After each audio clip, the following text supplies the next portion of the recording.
안녕하세요. 훈민정음을 활용한 영어 발음 표기의 고재윤입니다.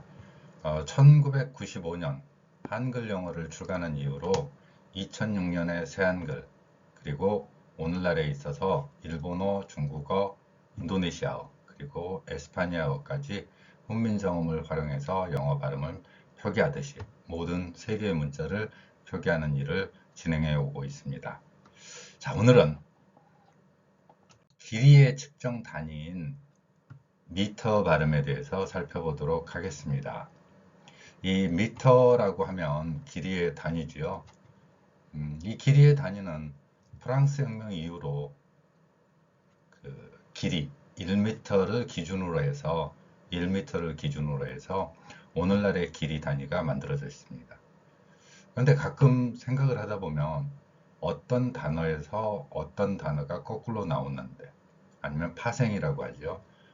그러니까 출발점이 어디였는가 하는 문제를 놓고서 많은 고민을 하는 경우가 있습니다.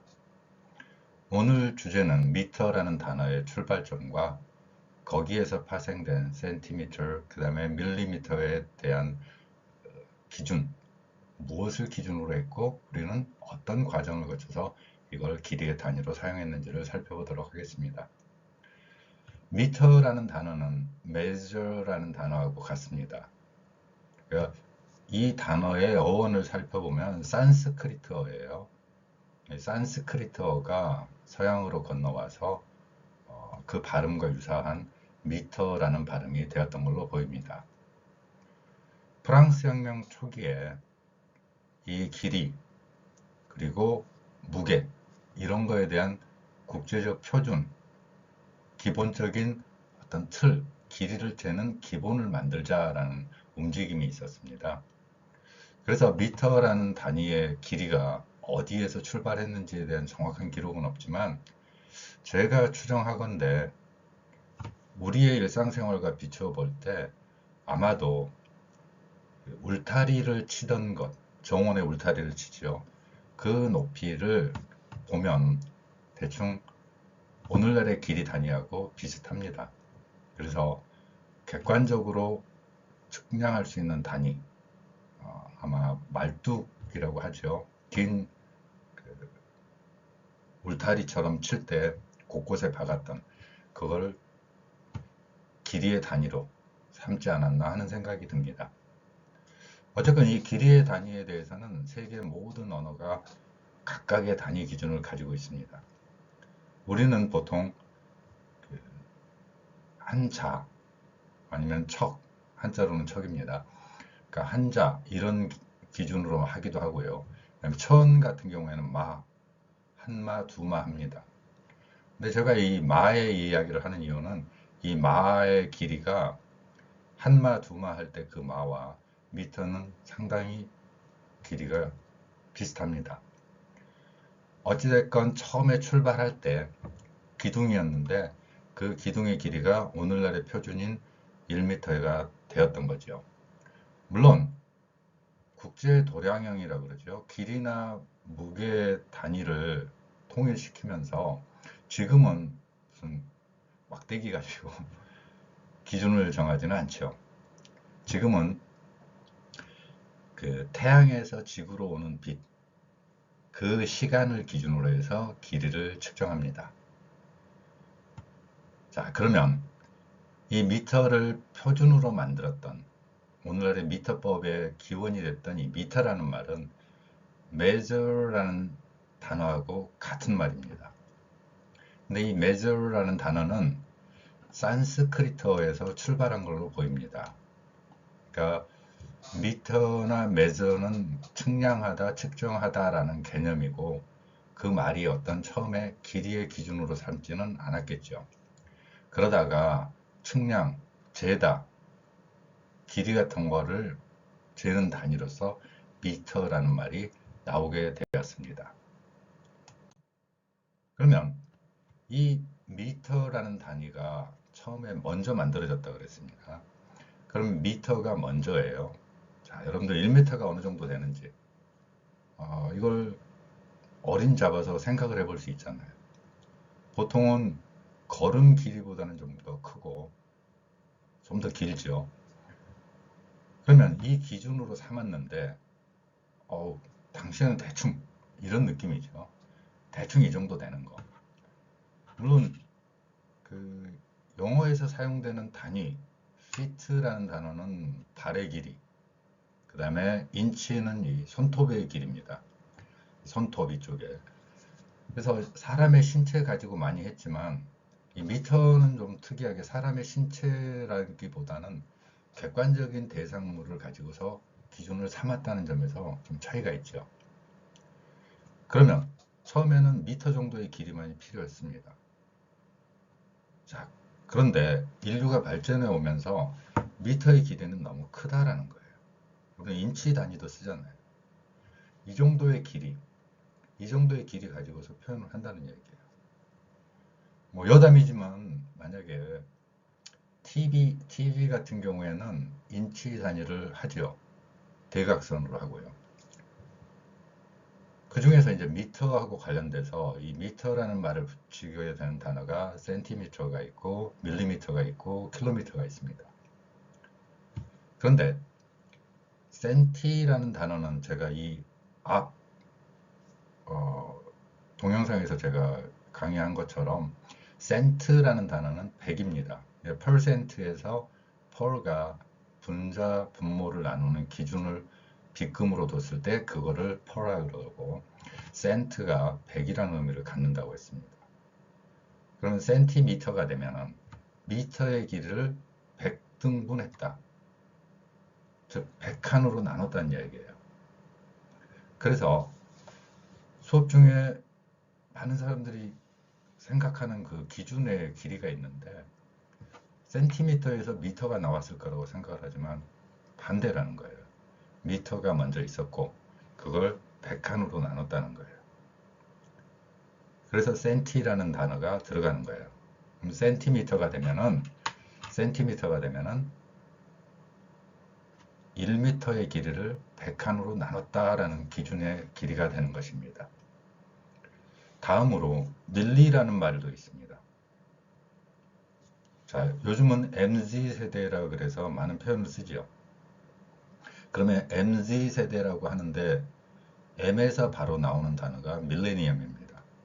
이 밀레니엄이라는 단어가 밀리하고 같은 어원을 갖는 거예요. 그럼 밀레니엄이라는 표현을 보면 천이라는 단어를 가지고 있습니다. 자, 천이라고 한다면은 인류의 역사를 볼 때 굉장히 긴 시간이기도 하죠.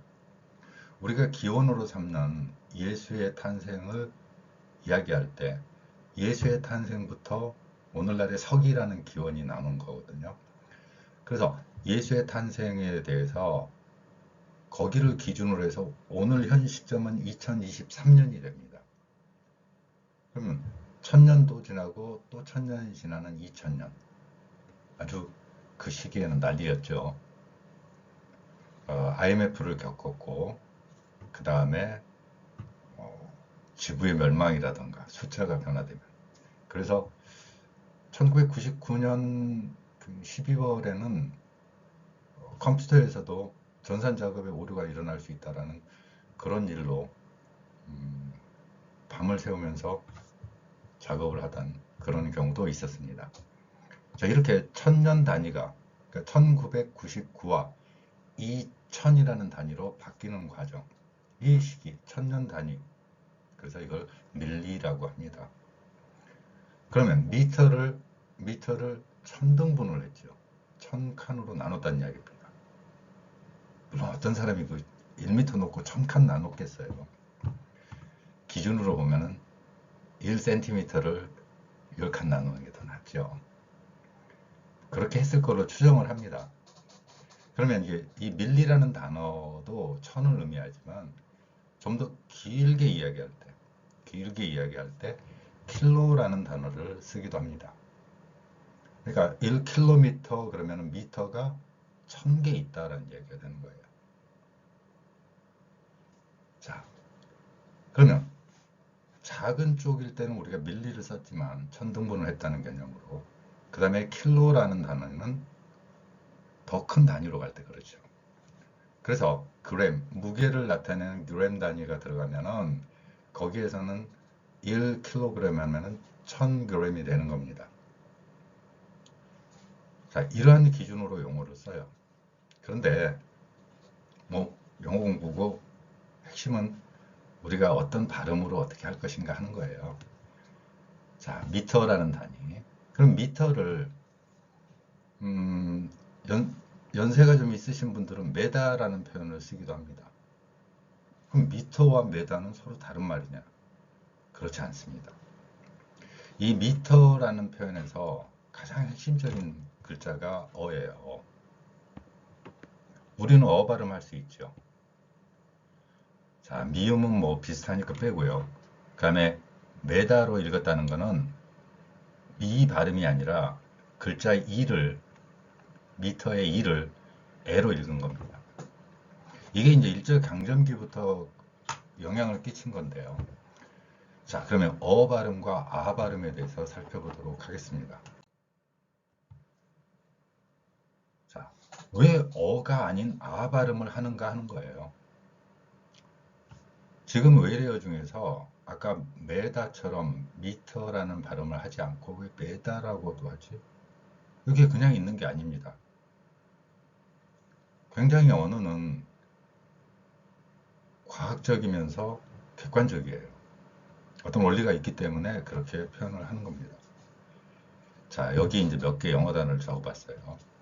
keeper. 그러면은 우리가 이제 골키퍼 이런 표현을 많이 쓰죠. 그 다음에 무슨 그 특정 모기약 그러니까 파리 하는데 거기 보면은 홈키파 이렇게 합니다. 자, 키퍼 발음이 어 발음인데 키파가 됐어요. 어가 아로 바뀌었죠. 센터라는 발음도 마찬가지입니다. 지금도 센터라고 해요.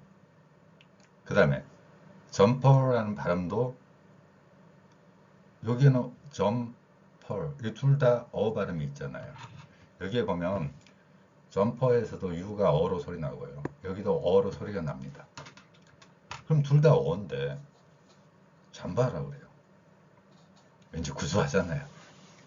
아, 잠바. 아, 잠바 좀 줘봐. 응?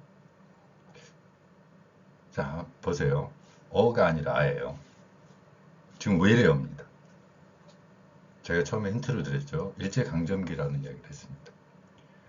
그 다음에 펌. 이 permanent의 줄임말이긴 한데 이거를 또 어 발음을 하는 게 아니라 펌 이렇게 하는 게 아니라 빠마라고 합니다. 자, 어 발음이 전부 아로 됐죠. 어떤 발음에서요? 외래어에서 그렇습니다. 그러면 이게 왜 그냥 이루어지진 않았을 건데 물론 그 외에도 무수히 많습니다. 달러라고 하지 않고 달러, 4달러 어 발음을 아로 합니다. 이 외래어에 왜 어가 없죠? 일본어를 봅시다. 일본어의 기본 모음은 5개입니다. 아, 에, 이, 오, 우. 뭐가 없죠? 예, 어가 없습니다. 에, 다른 동영상에서도 제가 이야기를 하겠지만 일본식의 영어 발음이 일본어 특유의 어떤 특성이 있습니다. 그래서 일본을 거쳐서 들어온 어떤 발음의 영향은 무조건 이러한 특성을 보입니다. 그러니까 뭐 예를 들어 돈가스라고 해보죠. 그러면 컷렛이 원래 그 돈가스의 그 발음입니다. 근데 거기에 어 들어있어요. 그럼 알아도 되는 겁니다. 뭐 에어라고 되어 있으면 공기라는 단어이긴 한데 이것도 일제강점기의 교육을 받은 사람들은 에야 그러죠. 자, 우리는 어 발음 분명히 할 수 있습니다. 그리고 훈민정 표기에서는 어 발음이 분명히 존재합니다. 그리고 이거를 훈민정음에서는 아와 반대된다는 뜻에서 음성 모음이라고 합니다. 자, 그러면 일본 거쳐 들어온 발음 중에서 일본어 외래어 표기법이 있습니다. 일본인들이 외래어를 어떻게 이해를 할 것인가 하는 거예요. 그 중에서 우리가 외래어 표기법, 일본의 외래어 표기법에 보면 영어의 F 발음 같은 경우에 히읗으로 합니다, 우리말. 그러니까 H 발음으로 하는 거예요.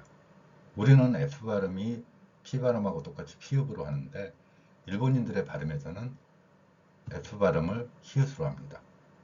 그래서 우리가 쓰는 말 화이팅, 화일, 호일 이거 전부 다 F예요.